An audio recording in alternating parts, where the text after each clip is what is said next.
Hey everybody, welcome to Behind the Scenes, a weekly podcast where we discuss the intersection of art, culture, and big ideas.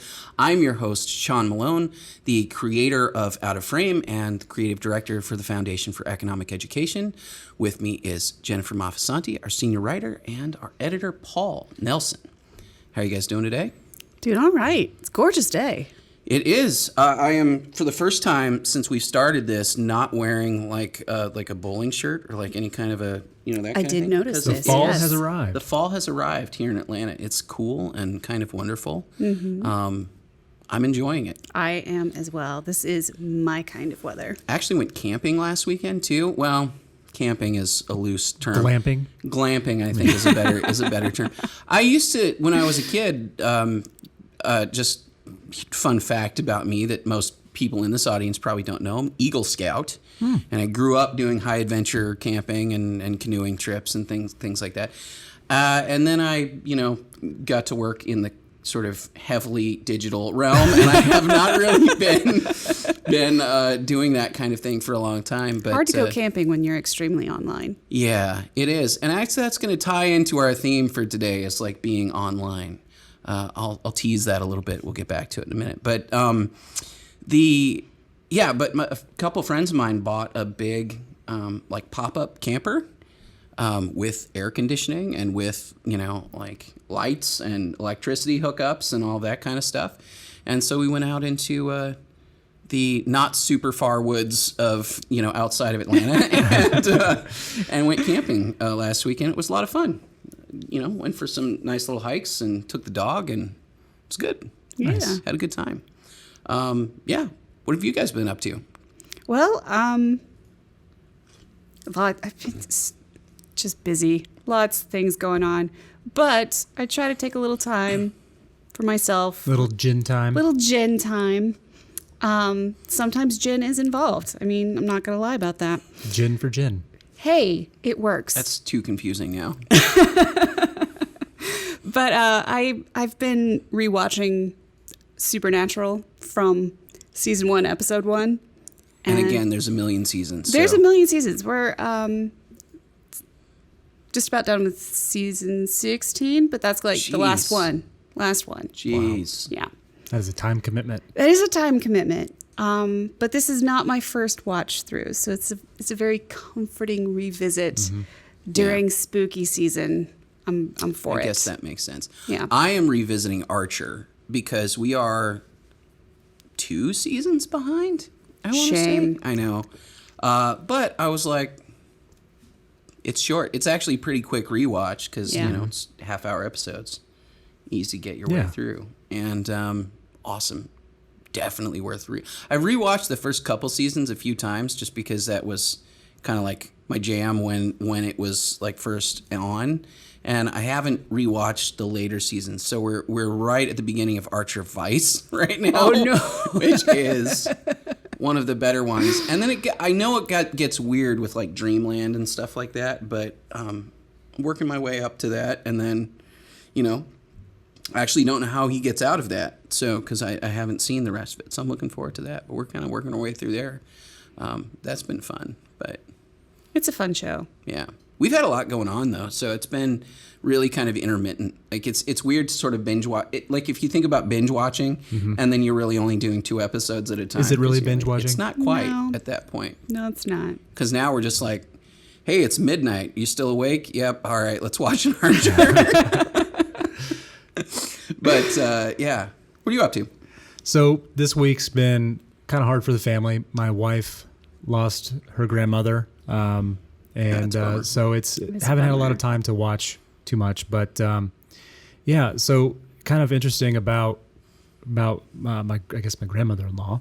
You don't say that too often, but they lived in the Washington, D.C. area. So I met my wife when I was an intern in D.C., and I actually met her grandparents before I met her parents, and she was one of the most sweetest and welcoming people I've ever met, and she will be so missed.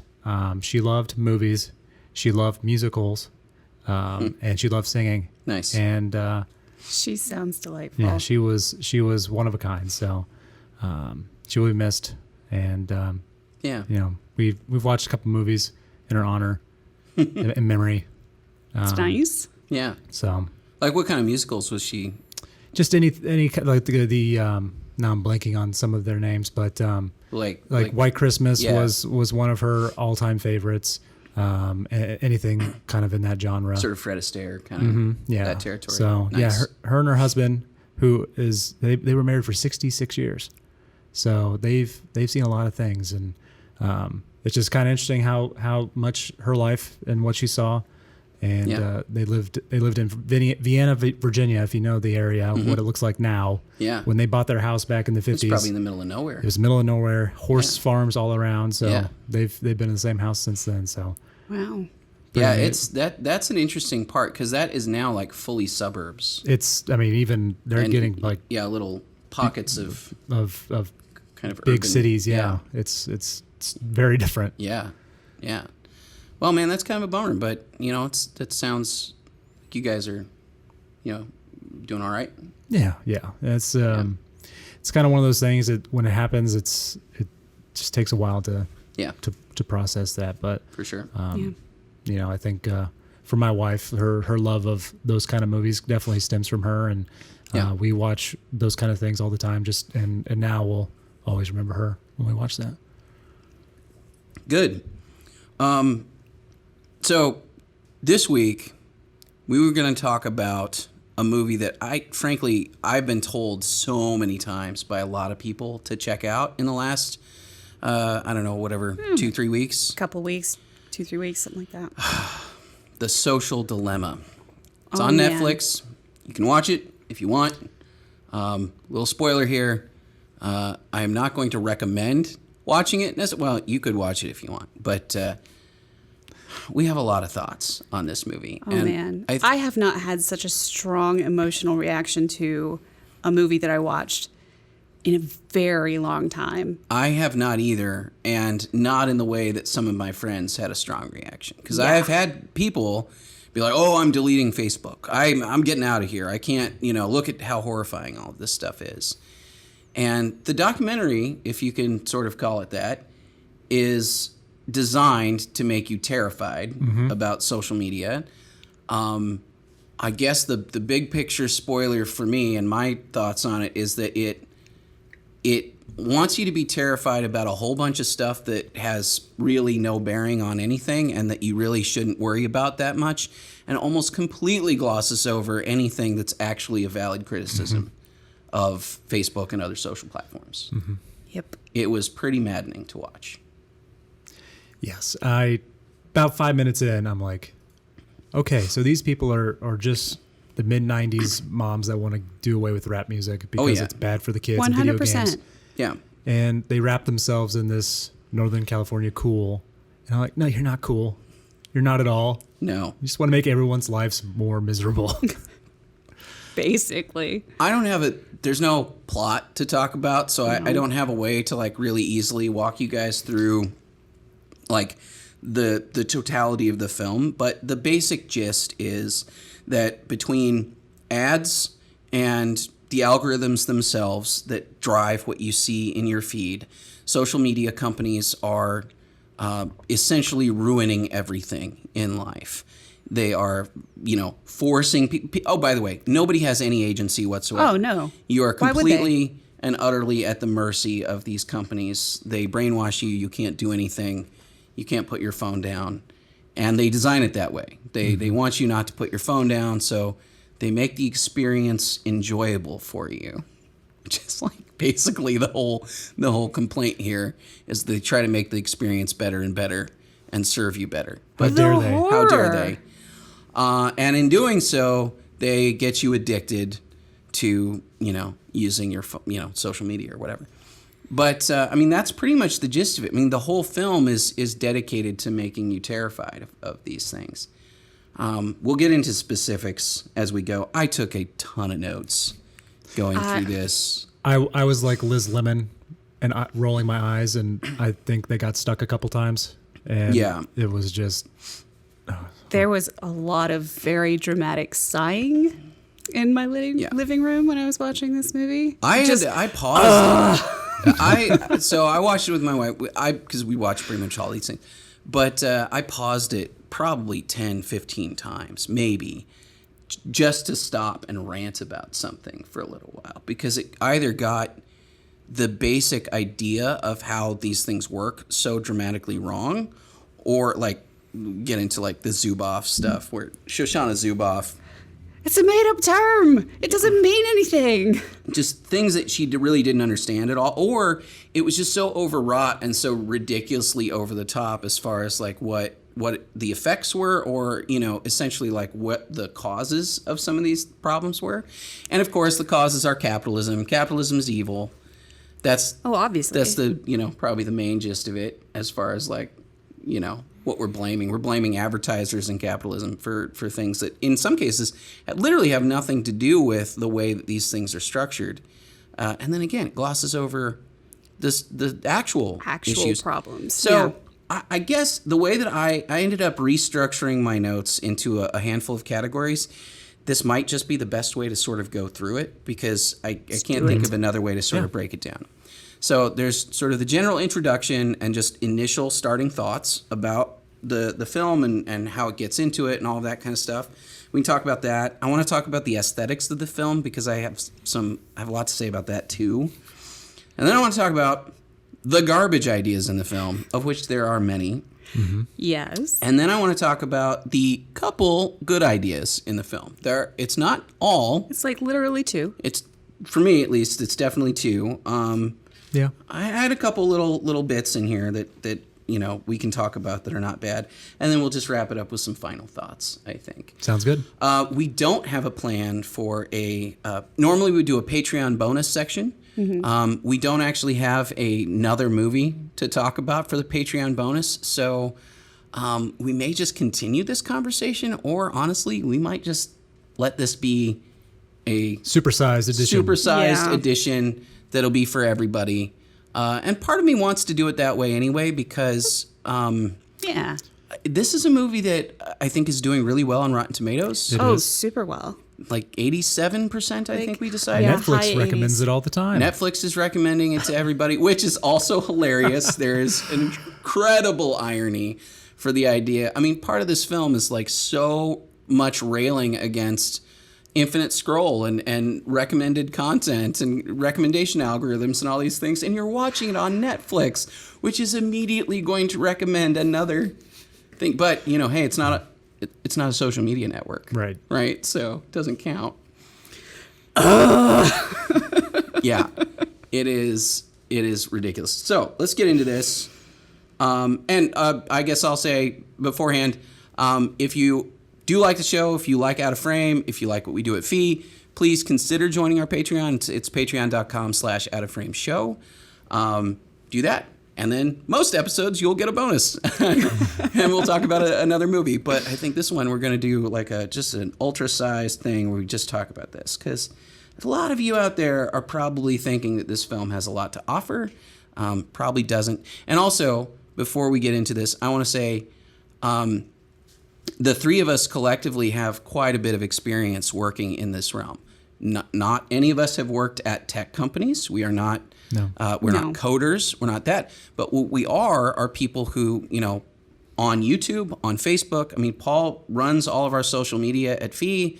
Obviously, I have been effectively a YouTuber for quite a long time. I live on YouTube. I reply to tons of comments on YouTube.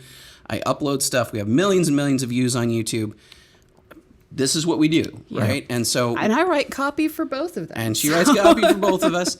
And also, we've all produced and paid for ads on these platforms as well. So we have a really good understanding of how these things work on the basis of actually using them and using the ad platforms and what advertising is capable of doing and what's not capable of doing. So I think hopefully we can speak with a decent amount of authority, which is important because the movie itself, and this will just slide into the introduction part of it, sets itself up with a lot of authority. Yes, it does. Yeah. I think. We've got a cast of characters, real people, I assure you, this movie assures you, who used to work for these huge tech companies. The inventor of the like button. Yeah, the inventor of the like button. The Yeah. inventor of infinite scroll is Yes. on here. YouTube Yeah. recommend Yeah. algorithm inventor. Director of monetization at Facebook. Yeah, I mean these are some big names. Now, obviously, they're a little bit inflated because there's probably no singular inventor of the like button. It's a pretty large team involved in these kinds of things, and also it's a like button. Yeah. Yeah. I mean, But still, that said, these are all people who've worked for Google, Apple, Facebook, Instagram, Pinterest. Pinterest, yeah. Yeah, former CEO the of Twitter. worst Twitter. social network platform. The worst. It's literally a recipe box for me. That's all it is. Yeah, it's an art mood board for me. That's pretty much it. That's it. I have And boards for and it annoys me every time I use it. Pinterest. Sorry, this is totally a tangent already, but Yeah. Pinterest is weird because it's not really a social network. No. I don't communicate with anybody on Pinterest. I don't share anything. Nope. I share occasionally. I'll make a public board that I can share with people that I'm working with, so they get a sense of what style I'm Yeah. looking for. That's pretty much all I use it for. I don't know what other people use it for. Recipes. Yeah. It's I did just I a did recipe make a box. comedy video with Mary Catherine Ham a long time ago called Pintervention, which you can find on YouTube somewhere. But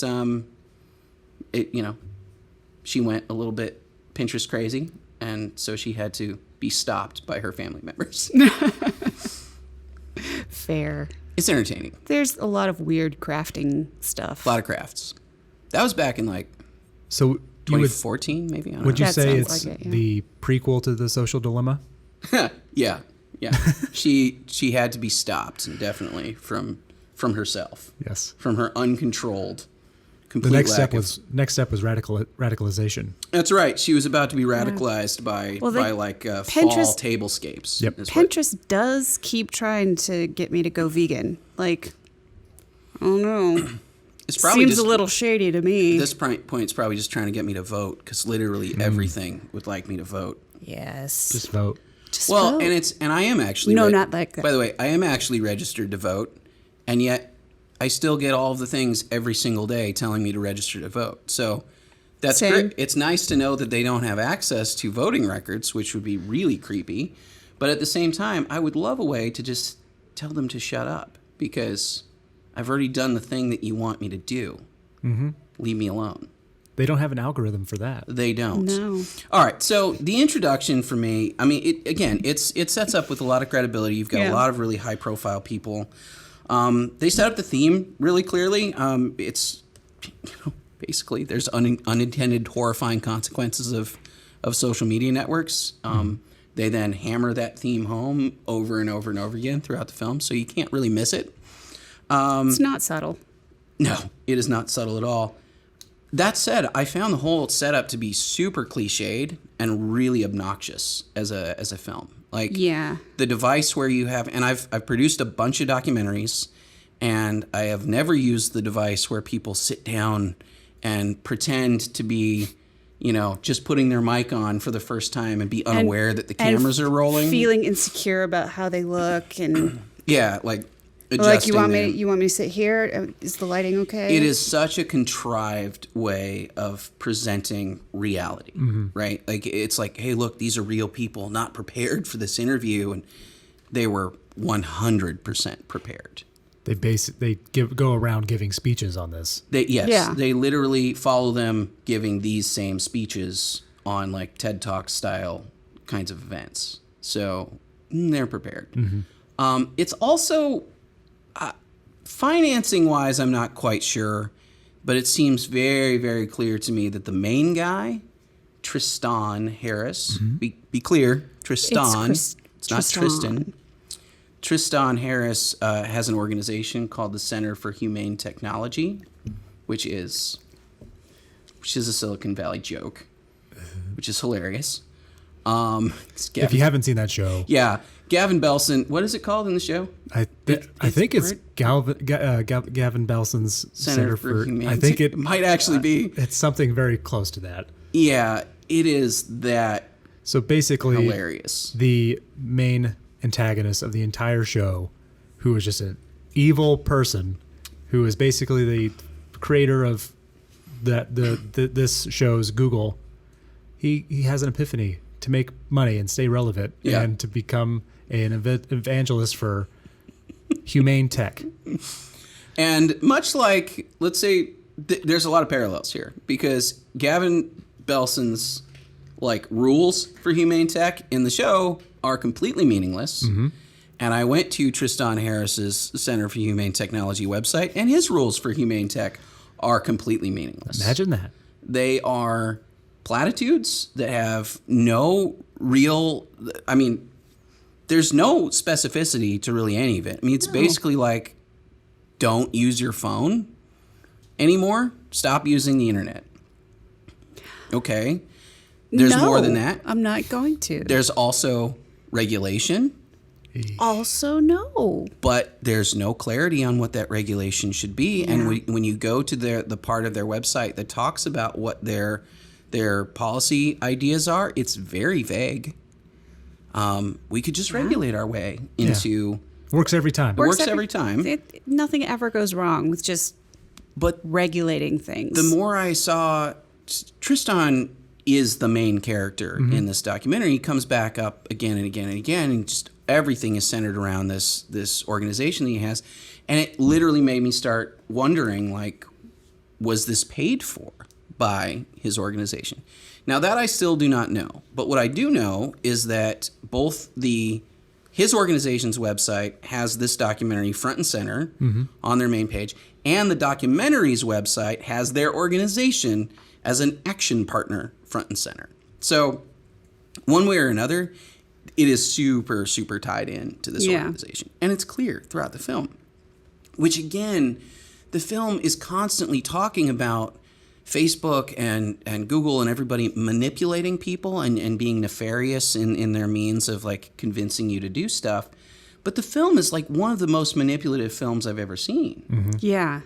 Every aspect. And so now we can maybe get into style a little bit. Oh, yeah. Also, sorry, I wrote here too. If you're not paying for the product, you are the product, was the big tagline of all of this, which is, again, kind of a platitude. Because what does that mean in this context? Yes, Facebook is getting paid by advertisers, including myself in some contexts, for being able to access data. But as an advertiser, I don't see any personal data for anybody. No. I can't look. No. I can't look at your account and see what you like or whatever. All I can do is, as I am building out an ad, I can say I would like this to go to people who have these kinds of interests. Mm-hmm. And okay, I don't know anything about you personally. I can't. It's just a little bit more targeted than television advertising. Yeah. Yeah, basically. Yeah. I can do some of the same things that you do with TV ads.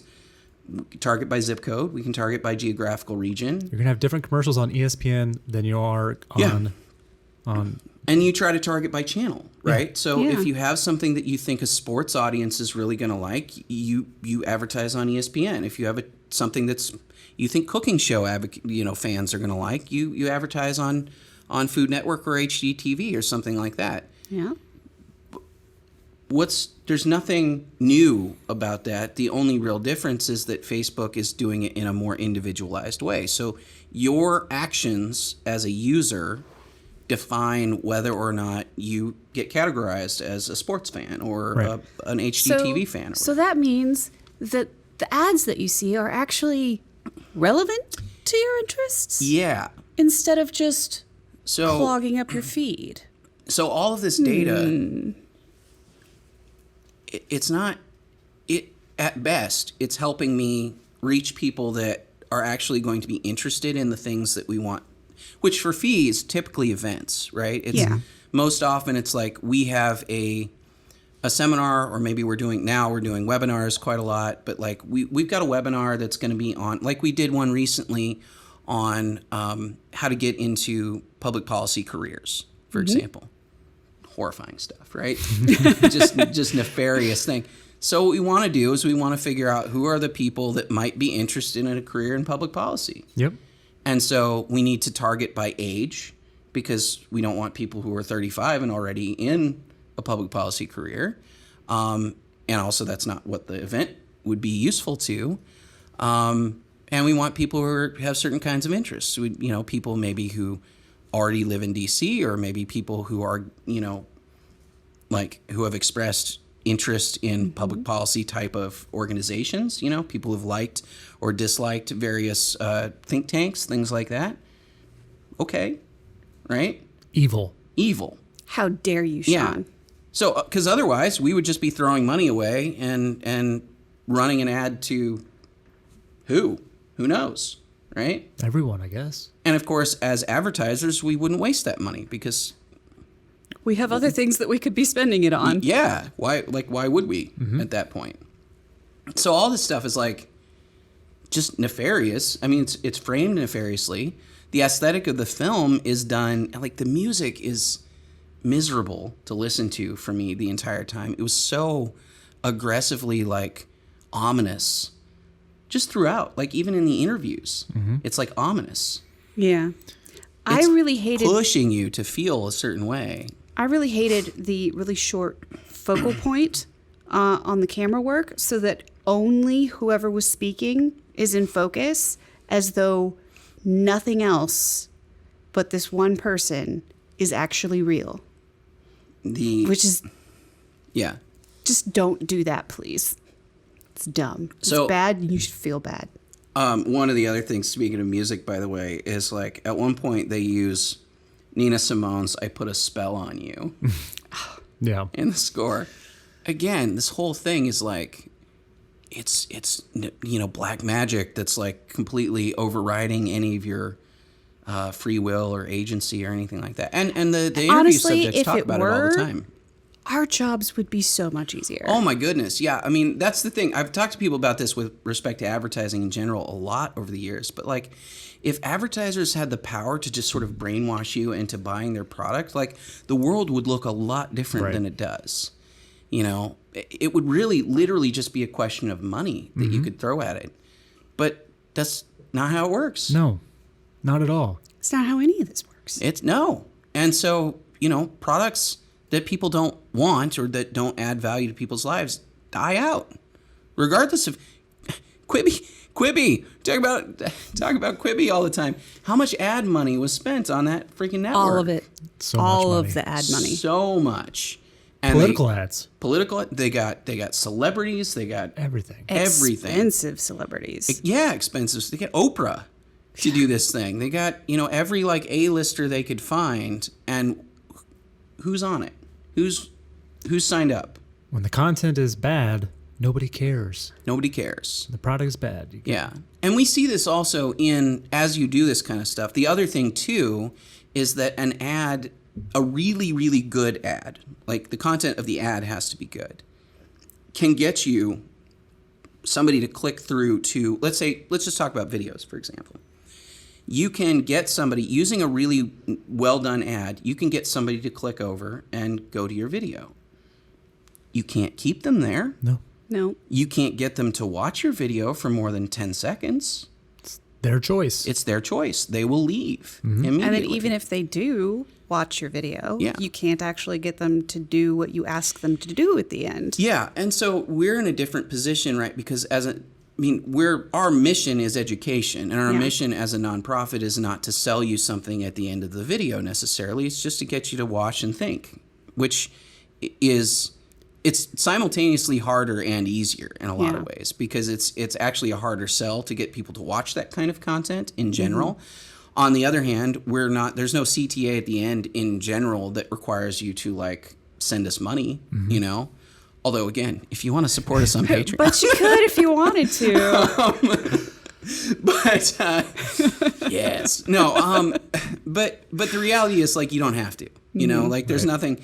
It's not like if you did an ad for a Yeti cooler or something, at the end of the Yeti ad, they would like you to go buy. Head on over Yeti. there and grab yourself a overpriced cooler. $90 cooler. No, a $275 cooler. Excuse me, and I'm today sorry. only, if you spend $500, Free shipping. yeah, You might get a T-shirt also, or maybe just an $80 Tumbler or something. Maybe. All right. Sorry, Yeti. Sponsor the show. No, but at the end of the day, like, you know, there's so many layers here. Like, Yeti has to get you to click on the video that they want you to watch. They click on the ad so that it takes you to the video or the landing page or whatever it is they want you to watch. And then they have to keep you there long enough to deliver some information about the product that will be, you know, helpful in making your decision. And then they have to take you over that hump to actually get you to, you know, enter your personal information and buy the thing. It's not that easy. No. And every step along the way, people bounce off. And which is why you have click-through rates that are really, really low. Like, a high click-through rate on YouTube is like, you know, 10 to 15%. Yeah. That's just if you see a thing in your feed, do you click on it? Click on it, yeah. And then you have to deal with the fact that people can leave, and they do leave. So what's your viewer retention like? Half? Half is good. Very That's good. really good. You know, half is great. Like, we have some of our better videos are in the 60, 65% territory viewer retention, you know? But most videos on YouTube are like nothing. Like 30 seconds. 30 seconds, they're like 1% retention. I mean, that's like, YouTube is a graveyard of millions of video, maybe billions of videos that have been viewed twice and for a couple seconds, and then people bounce. Yeah. So again, all of the tools that Facebook and YouTube and everybody have created from that standpoint are pretty much designed to make it easier for people to connect with each other and find like-minded people and find interests that are shared enough so that the right audience finds the right content. Like, that's most of what we're talking about here. And yet, this is surveillance capitalism. Whatever that means. It's not a thing. It's not a thing. It's not a thing. It is not a thing that anybody who actually knows anything about this space uses to describe No. anything. No. That phrase came from Shoshana Zuboff, who wrote a book called Surveillance Capitalism. She's in the film, straight out of 1989. It's a choice. It is a choice. Yeah. She was a Harvard professor. She is the worst. So Tris-TAHN's the most annoying person in the film, Yes. I think. Do we all agree? Yeah. There's so many. There are so many. It's hard to choose, but I think Tris-TAHN. Okay, let me narrow this. Tris-TAHN is the most pretentious person in the film. Yes. Oh, man, you're right. That's even tough. All right. Zuboff, though, was the one that made me the most angry. Yes. Because I think she was definitely takes that crown. the dumbest, or she was just the one most way out of her actual depth, and all she had to offer were, like, catchphrases. Right. Yeah. She said, and they're good sound bites, too. Surveillance capitalism, ooh, right? Ooh. Also, she said, human futures trading. We're trading human futures, like pig futures. No. It's a nonsense term. Complete nonsense. It does not mean anything. This isn't how this works. No. It's not how any of this works. I don't even know. I mean, again, I'm not an investor, but like, futures trading is not a very hard concept to understand. And she was a Harvard business professor. Futures trading is about essentially making a bet on the future price of a commodity. Yeah. How is that happening here with human beings?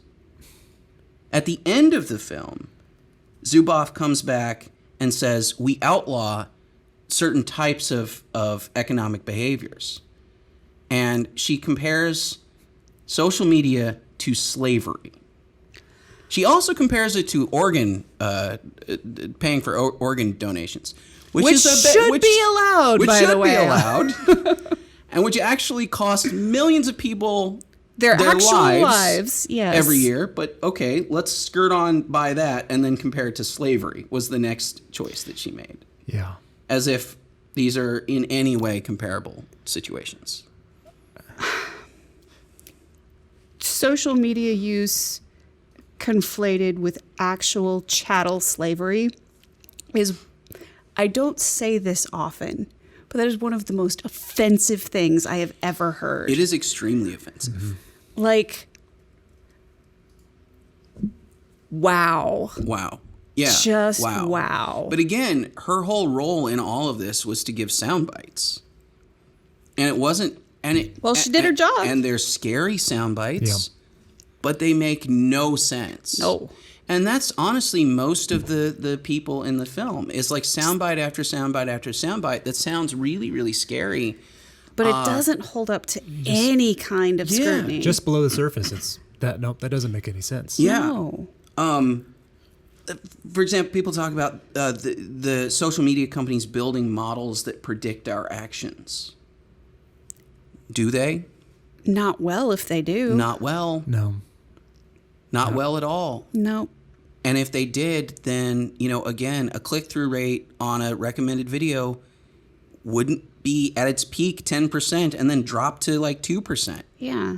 That's not how that would work. At the end of the day, we're still talking about voluntary behaviors here. Yeah. Like, there's no actual... Facebook does not come to your house and put a gun to your head and say, No. hey, buy this product, do this thing. And some of these are the same arguments that people maybe 10 years ago were making about, fast food restaurants and stuff. They're like, well, these guys put sugar and salt in their recipes, and they try to make you Addicted. They try to make you addicted by making their hamburgers taste better. And you go, Well, maybe you should exercise some self-control, dude. well, yeah, they're trying to make their hamburgers taste good. And yes, because they want you to buy their hamburgers, that's 100% true. They would like you to, but also I'm not confused about that when I walk into a McDonald's. Like, it's not a mystery to me that McDonald's has made food that they would like me to enjoy and return and come back and buy more. And also that part of the exchange is they make hamburgers and I give them money. Yeah. That's the trade that we're making. That's a I thing. think what It's a makes thing. Yeah, it is a thing. But what makes me most Thousands of years old at this point. We're clear on this. What makes me angriest about that whole line of argumentation is that it completely removes any and all agency that 100%. individuals may have. Yeah. I'm like, oh, And parents, by the way. We'll get to that too. Yeah. We'll get there. It's fine. Yeah. I'll hold on to that one Look, for a minute. other things that they get mad at. A/B testing. They make A/B testing sound like some evil thing. These companies are comparing one version of a layout to another, or they're comparing. They're allowing advertisers, again, like us. They're allowing us to compare one ad against another ad and see which performs better, to figure out whether or not this version of their code is better than that version, or this version of the ad is better than that. What's the alternative?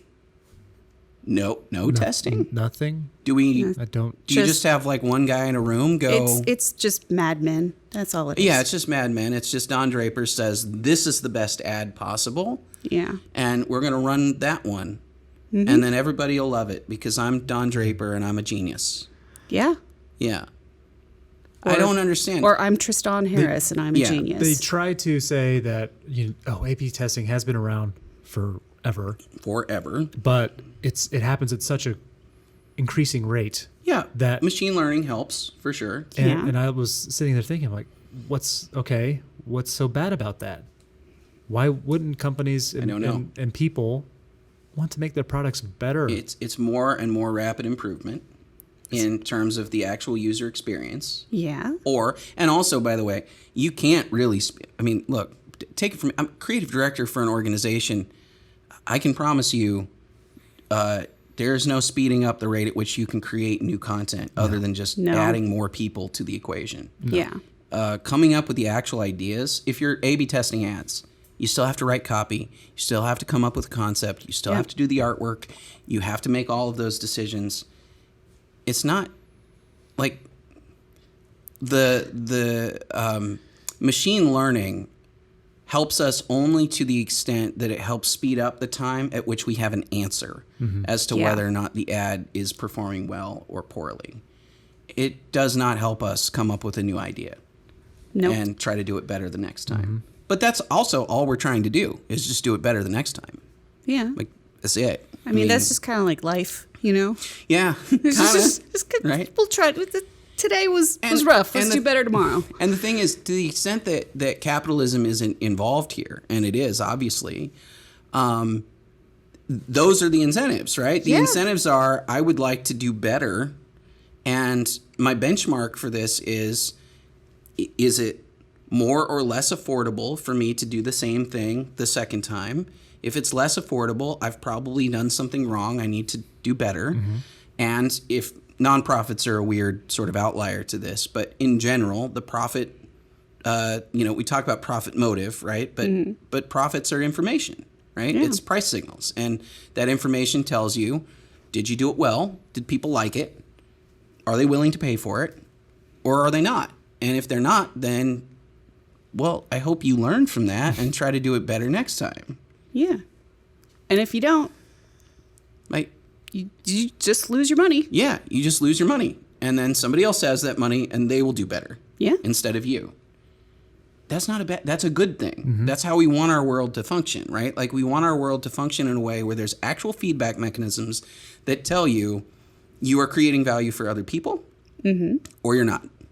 Yeah. And if you're not, you should have some pressure to change your behavior. Yeah. Which is what losses do for you. High prices, losses. And all of this is based on voluntary interactions. There's no violence. There's no coercion. Right. It's just people interacting with each other in the manner that they choose to do so. Yeah. Yeah.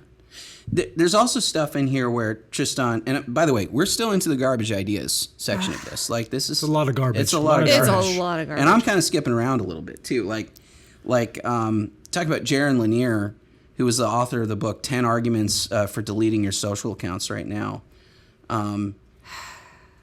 He's got some good and bad a little bit in this. He's not all bad in here. I think he makes some compelling points. He does say at one point, we put deceit at the absolute center of what we do. Again, sound bites. Yeah. But he's not entirely wrong in some of his criticisms, in that we do have, and we'll get into the fake news section of this in a minute, I think. Yeah. But, he's pointing out that, like, social media encourages people sometimes to create a false sense of reality and a false sense of themselves, and kind of put that out there. Yeah. And that plays into one of the better parts of the film with Jonathan Haidt. We'll talk about it in a second. But even then, Lanier's solution to this is like, just put your phone down.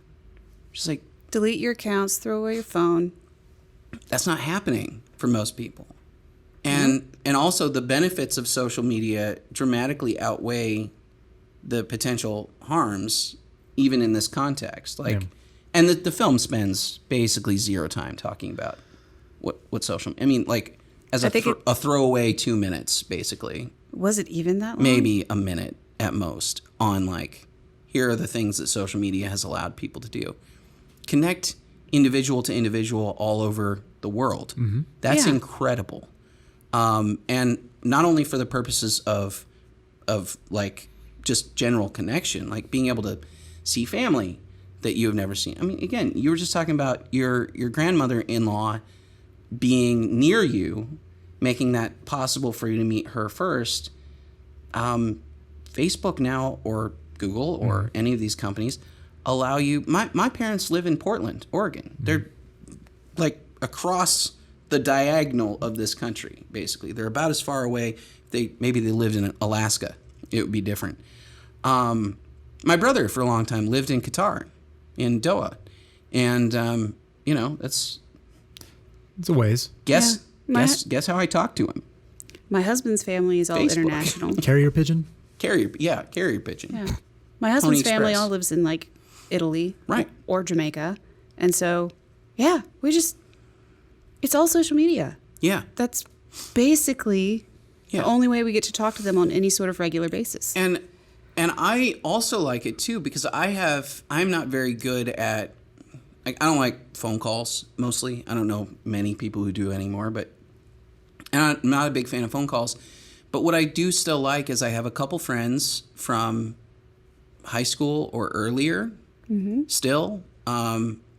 Social media also allows us to stay in contact without, like, it's like, you know how, like, you have your best, oldest friends, and you don't really need to talk to them daily? You could talk to them once a year, and nothing's really changed. The rhythm of the conversation is the same. You just pick up where you left off because you known them for 20 years. Yeah.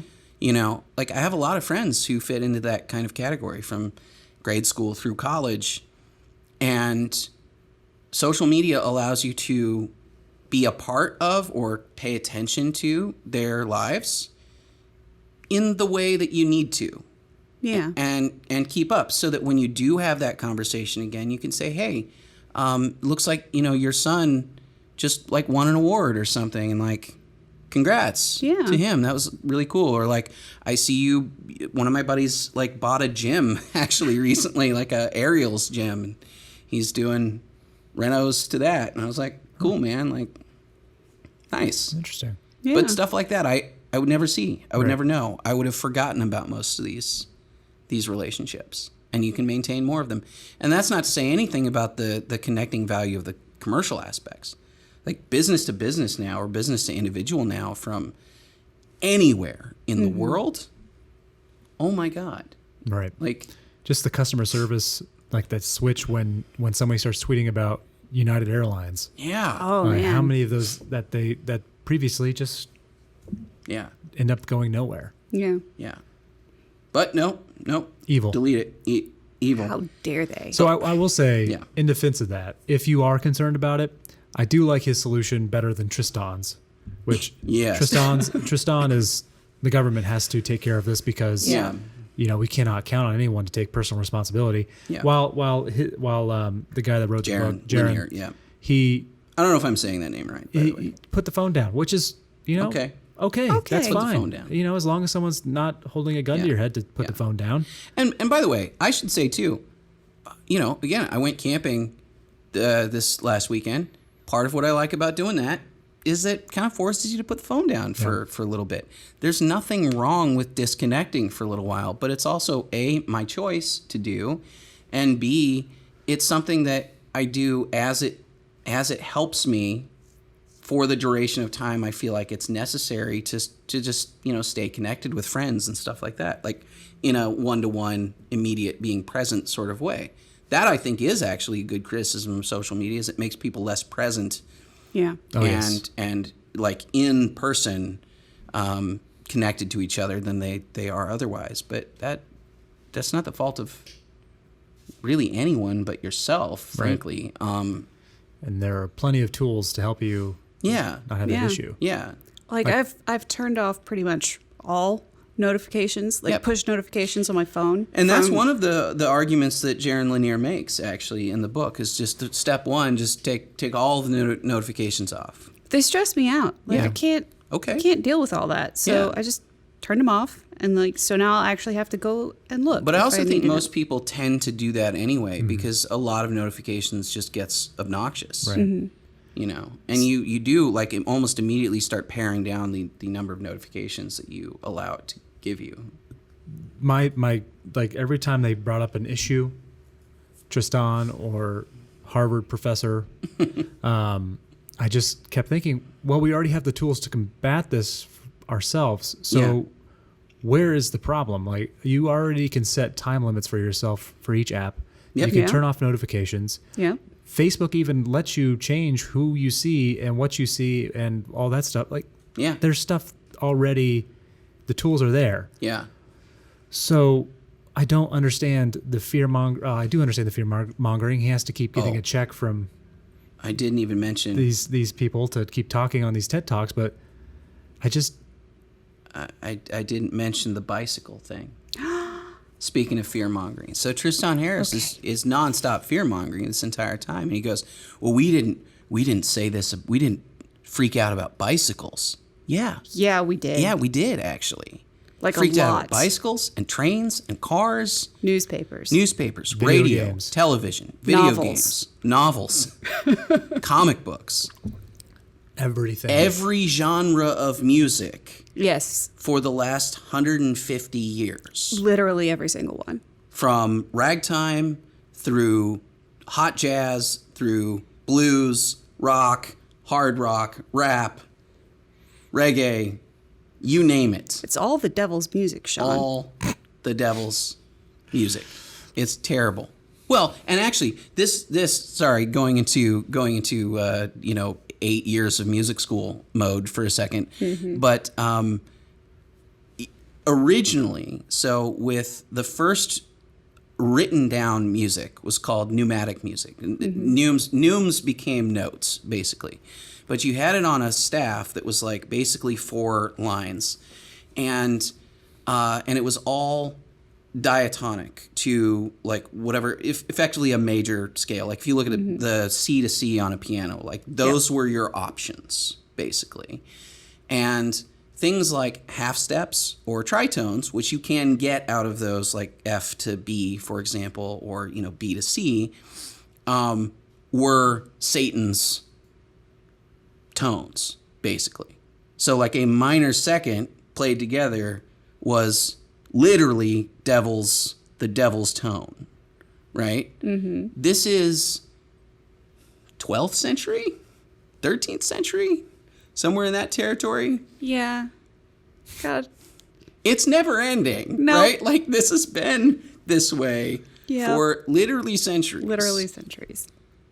I wrote down in my notes, I was like, I'd like to tell them the story of John Henry because you're like, again, the railroads and these evil machines, they're helping us make railroads faster, Here's this guy with a hammer. He can do it better than the power hammer. No, he can't, actually. And the story of John Henry is funny anyway because as a parable, we're supposed to root for him and he like wins, but he wins by basically killing himself in the story. He is near death at the end of the story.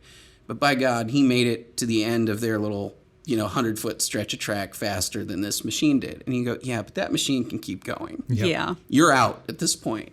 Yeah. And again, I'm not opposed to like having like an organic human experience and disconnecting sometimes and not having machines do everything. I think there are good arguments for that, but they weren't found here. Like this movie does not have any good arguments to make in that regard. But let's actually get to a couple of the good ideas in the film, because I think there were really two things that I wanted to bring up. Actually, sort of 3, because I think we can talk about polarization also. I think that's sort of the third one we didn't really talk about. But Sure. First is Jonathan Haidt, who's a psychologist, New York University psychologist, wrote The Righteous Mind. Actually had a big impact on me in the way that I think about morality and personality and how you sort of categorize people. It actually has helped Fee a lot also as we were doing a research project on audience interests and behavior and stuff like that. Height's really, really good on that kind of stuff. And he shows up in this film for like a minute and talks about the correlation between social media use and teenage suicide and depression. And it is pretty much 1-to-1. I mean, you really look at... It's pretty clear. 2007, 2008, it just starts skyrocketing. And it's just right in line with social media use. So that, I think, is really important to talk about. And it's unfortunately kind of unexplored in the film. Like, for example, why is that correlation there? Now, I think the film would have you believe that it's because the algorithms are... and because capitalism is addicting. But addiction isn't really the issue with this. It's actually, and the film actually undercuts its own point here, because what I think is happening, and you guys talk about this, I think both of you as parents probably have a lot to think about how you deal with this too. My sense is that, and I've read some studies on this also, but is that kids in general aren't really equipped to deal with criticism yet. Especially not interpersonal criticism. Most adults aren't. Yeah. Most adults aren't either, for sure.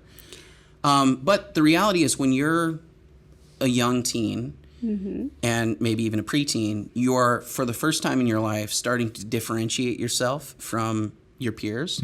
You're starting to express yourself in ways that are putting yourself out there. Kids are kind of an amalgam of like every kid is just every other kid a little bit. you know, like, oh, you're like using playing with toys and running around on the playground and playing soccer or whatever. But like, as you get to be an adult, you have to start branching out and becoming your own individual in a really direct way. Mm-hmm. But also, when you do that, you are seeking social status, and everybody is trying to find their place in the social hierarchy. And in doing so, you end up with conflict. And that conflict is kids are mean, right. basically. Yeah. Right? Like, They can be. so if you put yourself out there and you say, "Ooh, look at me. I feel really pretty today." Some other kid who might just be insecure because they want your position in the social hierarchy is just going to try to tear you down and say, "Oh, you're hideous." Your ears are sticking out. Right, which is the way that and we didn't even mention the fact that the film has all these stupid cutaways. Yeah. So there's a narrative thread running through the whole film too, which is awful. A family with technology addiction. Yeah, family with technology addiction. That is such a 1990s PSA So bad. thing to do. 100%. It was so bad. That was a very special episode of Blossom. It was a very special episode of Blossom. I can see BoJack Horseman having one of these episodes. Oh, 100%. Yes. That kid, by the way, I actually like the main lead actor in it, the kid. Mm-hmm. He's on Stargirl. Actually, he's the brother on Stargirl. But, yeah, so, like, the whole thing there, that's what happens. His, like, younger sister puts herself out there. She puts, like, up a selfie or whatever, and then she gets told she has big ears, big Dumbo ears or whatever. Right. And she's sad about it. What did that have to do with the algorithm? What did that have to do with capitalism? What did that have to do with the way that the system is designed? Because not a single thing. the system is designed to share your content with your friends. Yes. And That's what you want it to do. And they can respond to your content, which is what you want. Yeah. What you wanted in the first place. But the problem is, again, kids are mean. yeah. So, and your kids are not necessarily equipped to handle people being mean yet because they haven't experienced that yet. They haven't worked their way through those kinds of challenges Right. to a point where they've built up not only a thicker skin, but also just the emotional tools to, one, not get totally rattled by it, and also to get past it. Yeah. You know? And, but again, how does that get solved by regulation? How does that get solved by antitrust? How does that get solved by maybe it gets solved by putting your phone down. What solves it is actually parenting your Right. children. Be an active parent. Yeah. Yeah. Be an active parent. And like my boys, thing 1 and thing 2, turn 10 next month. Mm-hmm. So like they're getting to it. They're really getting to it. Yeah. And they have been asking for smartphones. And I keep telling them no. And they ask me why. And I say, because you don't need one right now. When you need one, you can have one, but you don't need one right now. Yeah. So children are being handed these tools because they have requested them of their parents, because all of their friends have them. So of course they have to have one too. Right. They're being handed basically the internet at like 9, 10, 11 years old, and just allowed to do whatever. Yeah. With no sort of monitoring or real input from guidance figures in their lives. And it is a horror show. Yeah. I like the They have bad role models here too. Yeah. I mean, not to get into the debate stuff, but I mean, you've got grown men at the highest levels of politics acting like 12-year-olds. I would be appalled if my 12-year-olds acted like that. Agreed, actually. Like, we would have a very serious Yeah. conversation after an incident like that. So, I mean, again, this isn't Facebook's fault. No. This is not something, because again, you want the algorithm, you want to show people your content. Like that's, Yeah. you want it to share. So you can't fix it by breaking the thing that makes social media, right? The one thing that it's good at is also the double-edged sword of why then people who are not equipped for criticism are going to be hurt by it. Yeah. But again, that's a parenting issue. And it's not just a parenting issue. It's also like an individual issue. Yes. Where, I spend a lot of my time every day looking at comments on videos that we produce or, just posts. And I've got a pretty active Facebook presence, which I've cultivated for Years. 15 years or something like that. Nuts. And I keep it very, very open. And I try not to, if anything doesn't get through on YouTube, it's because YouTube itself has decided that it's not acceptable. Mm-hmm. It's not because I have gone and blocked something or tried to, silence somebody or whatever. So I'll just say that for everybody. If that ever happens, that's YouTube. It's not me. But and YouTube does block certain kinds of content, and I look at some of the stuff that they blocked, by the way, and usually it's pretty awful. Right. It's not great. I mean, sometimes stuff. Yeah.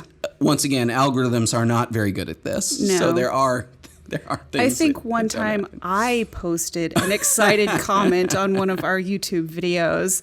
And YouTube was like, this is possibly spam. I was Right. like, sorry, it's just caps. It's all caps. I'm sorry. Yeah, so all caps will definitely get you flagged. It was not even an entire sentence. Like, Still. whatever. But part of the reason I can do that is because I have a lot of experience, frankly, being criticized. Mm-hmm. And then learning to deal with that and not take it personally and not turn it into something where it's going to affect my mood for the rest of the day. Yeah. And this comes back to like a much broader parenting and education problem that we have. Yeah. I think we've created a lot of neurotic people, and I think part of that so much, yes, comes from the overparenting, the sort of the tiger mom kind of thing, like helicopter parent kind of stuff, but also from schools being so incredibly regimented and also so bent on preventing any kind of small scale challenge. Mm-hmm. Yes, right. You can't. We've got to like nerf everything. Participation trophies for everyone. Participation trophies, but it's also like, I broke my arm one time in my life. I broke my arm being pushed off of a slide in third grade.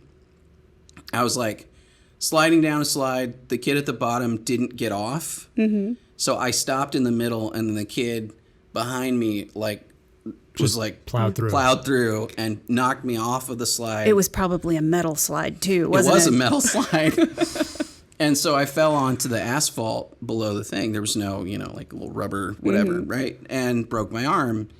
And it's funny because it's like, I'm not really advocating kids breaking their arms all the time. But at the same time, I was like, we've now created playgrounds where it's almost impossible to get hurt. And I just go like a little bit. Just a little bit of danger. A little bit of danger. Yeah. It's not bad. When Thing One broke his arm a couple of years ago, I congratulated him. Yeah, good. I was like, you managed to do something that I never did. So good job, kiddo. Yeah. Let's go get you a cast. But it's only by having those small scale challenges that people build up an immunity to the big, tough ones, And it's we talk a little bit about rough and tumble play. And there's a movement in this sort of broader culture that says rough and tumble play is horrible. And like, we can't allow that. That's not good, because what if a kid gets hurt, right? That's how scary. They'll heal. They will heal. But the reality is rough and tumble play is super important to the development, to childhood development, because it's those moments of like, here's a little bit of danger. Here's a little bit of pain. Here's a little bit of something that allows you to, and it's the same thing with teasing, A little bit of challenge and competition as well. Yeah. Like it's my brother used to say, it's a line actually from Robin Hood, Prince of Thieves. But he used to say, it's a line from Morgan Freeman. It says, "You whine like a mule. You are still alive." You whine like a mule. You are still alive. That's so good. And my brother used to say that to me when we were kids. Also, my brother would do things like plug up a hole filled with bees and then run away. Like, this happened, true story. My brother, unbeknownst to me, plugged up a beehive that was in the ground, like a burrow. And I just happened to be strolling by, and I may be 5 years old at this point. And without telling me what is happening, he unplugs the bee hole and just runs like hell. With me just standing like 2 feet in front of the bees that just... This is why you should have an older brother, I guess. It's like how this works. But that sounds a lot like some of the stuff that my siblings and I got up to when we were kids. But it's funny, but it's like these are little character building things. Yeah. That seem like a thing you don't want your kids to go through, but actually it's kind of important that they have some of these kinds of experiences. My kids often demand that I arbitrate disagreements. Yeah. I'm like, nah, dudes, you got to work this out between the two of you because I'm not involved here. Yeah. You got to sort this out yourselves. And apparently that makes me a bad mom. Well, so there are a couple other things that I thought were good in this. There's a woman named Cathy O'Neill who, I looked up, and she wrote a book. Oh, I didn't write it down. She wrote another book that I thought was maybe kind of interesting, but now I don't remember what it was. Sorry, Cathy. She said two things. There were a couple things that she said that I thought were really good. One, and this is the thing that I wish the documentary talked about entirely, which was algorithms are opinions embedded in code, which I thought was actually a good soundbite. Right. Yeah. Also very, very true, and something that this documentary should have talked about, which is like who's writing the algorithms and what biases from them have creeped into the rules that decide what content gets seen, doesn't get seen, what gets flagged, what doesn't get flagged. Mm-hmm. Paul was looking at, we just uploaded a new Out of Frame episode today, and I guess YouTube is mad at us now because we have quote unquote misjudged whether or not our content is suitable for all advertisers. No, we filled out the forms incorrectly, Sean. We filled out the forms incorrectly. Yeah, and as most of you probably know, our content is not I don't want to say not edgy, but it doesn't have violence, guns. No, this kind of stuff. talk about important, complex, difficult issues, including war, including dystopia, including authoritarian societies, including genocide.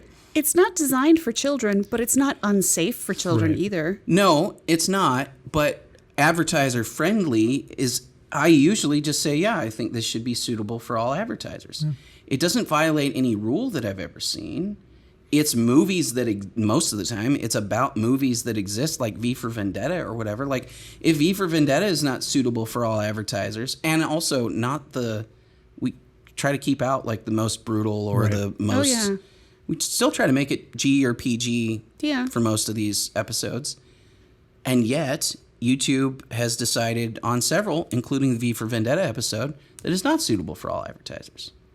Okay, somebody wrote that algorithm. Somebody wrote the algorithm. It's not even suitable for all audiences. Right. It's like age restricted. Yeah, it's age restricted now. So somebody at YouTube, or a team of people, legitimately, wrote an algorithm that flagged that content and that decided for X and Y reasons that are a complete mystery to me, by the way, because YouTube is a black box like this, that video, for some reason, is not suitable for not only kids, but advertisers. So, why? What were their biases? What were they thinking when they wrote that algorithm and decided what things to flag, what not to flag, what to let pass through, what not to let pass through? Mere mortals don't get to know that. No, we don't get to know that. And that is actually creepy. That is a problem. That is a real problem. Yeah, and it's a bigger and bigger problem as we look at the way that Facebook and YouTube and other social media networks have tried to crack down on political speech and fake news, right? Yes. Who decides what's fake? Who decides what's real? This gets me to the other thing that Cathy O'Neill said that I thought was great, which was she came back and said that AI can't arbitrate the bounds of truth because it has no means of doing so. All it can do is use proxies like the way that Facebook uses, or Google search actually uses proxies of link backs to other sources. Mm-hmm. So if New York Times has a lot of other sites linking back to New York Times, Google search recognizes that as a quote-unquote credible source. It's not arbitrating article by article whether or not there's accurate information in the article. No, it just considers It New can't. York That Times source would be good. as a reputable Yeah. source of information But because it- a lot of people reference it. Yeah, but it doesn't consider other sources. And there are individuals at these companies who actually get to decide what gets whitelisted or blacklisted. Mm-hmm. I would love our channel to get whitelisted for copyright stuff because it's a pain. We deal with copyright issues all the time. We win the disputes all the time. Every time. Yeah, except for once, actually. I have one that I have to deal with. I'm not sure what to do. It's actually not affected the channel at all. It's a We'll whole talk- other we'll talk about it side later. point. But that just happened yesterday, a couple days ago. Okay. But who's making those decisions? Right. I don't know. It's a mystery. This documentary couldn't be bothered. No. No. Well, because it's okay. Well, if it's- Tris-TAHN would be the one making that decision. Exactly. Yeah. Because these people are the ones that think they would be making the decisions. They would be the ones writing the regulations. They would be Right. the ones that are controlling what everyone is allowed to see. Everybody thinks that they're going to be in the ruling class and not the ones out toiling in the fields. Yep. But you know what? You're going to be the ones out toiling in the fields. Yeah. Okay? And the sooner people come to grips with that, the better off we will all be. Yeah. Because this impulse to control other people's behavior, when you have that within yourself, you see it in other people. And it is a projection of your own desires upon other people. It is this weird transference thing that I get really creeped out about. Yeah. But like, I find the people who are most accusatory of Yeah. others' Yeah.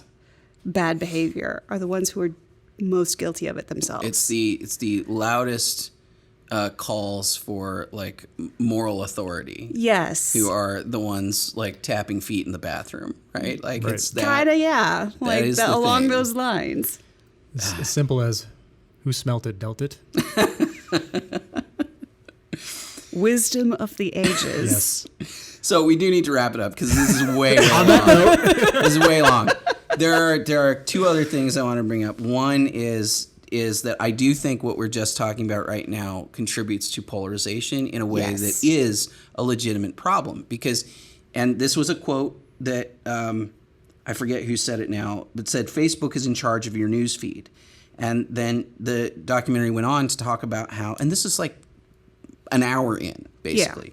It starts talking about how different people see different things in their feed. And that's a function of the way that these things work, right? Because they're curating for the Yeah. individual experience, which is fine, except for it means that it's fine in some ways. But in the downside to this is that it means that different people see different facts, different information. They form different conclusions. As a result, there's no shared reality.